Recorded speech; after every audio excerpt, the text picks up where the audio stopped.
বাংলাদেশ বিমান বাহিনীর সক্ষমতা বৃদ্ধির বিষয়ে গুরুত্বপূর্ণ ঘোষণা দিয়েছেন বাহিনীটির প্রধান। তিনি জানিয়েছেন, ভবিষ্যৎ নিরাপত্তা চ্যালেঞ্জ মোকাবিলায় বাংলাদেশ পঞ্চম প্রজন্মের ফাইটার জেট সংগ্রহের পরিকল্পনা গ্রহণ করেছে। এই ঘোষণার পর থেকেই প্রতিরক্ষা বিশ্লেষক মহলে শুরু হয়েছে আলোচনা। এই আধুনিক যুদ্ধবিমান আসতে পারে কোন দেশ থেকে?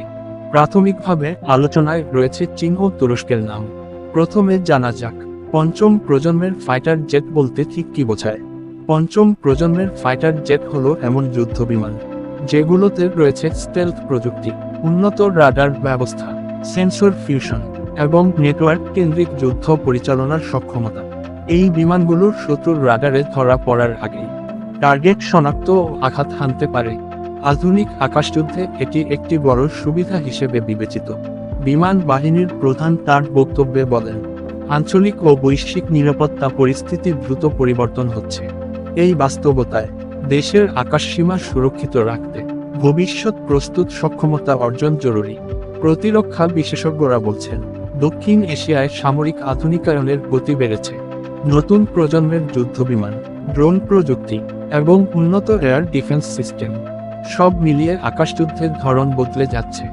এই প্রেক্ষাপটে বাংলাদেশও ধাপে ধাপে নিজের বিমান বাহিনী আধুনিকায়নের পথে এগোচ্ছে। এখন আসা যাক সম্ভাব্য দেশগুলোর বিষয়ে। চীনের সঙ্গে বাংলাদেশের সামরিক সহযোগিতা দীর্ঘদিন। বিমান বাহিনীর বিভিন্ন প্ল্যাটফর্ম, প্রশিক্ষণ ব্যবস্থা এবং প্রযুক্তিগত সহায়তায় চীন একটি গুরুত্বপূর্ণ অংশীদার। বিশ্লেষকদের মতে, চীন বর্তমানে উন্নত ফাইটার প্রযুক্তিতে উল্লেখযোগ্য অগ্রগতি অর্জন করেছে।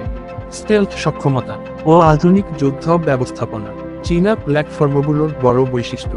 একই সঙ্গে চীন সাধারণত তুলনামূলক নমনীয় শর্তে প্রতিরক্ষার সরঞ্জাম সরবরাহ করে থাকে, যা উন্নয়নশীল দেশগুলোর জন্য গুরুত্বপূর্ণ।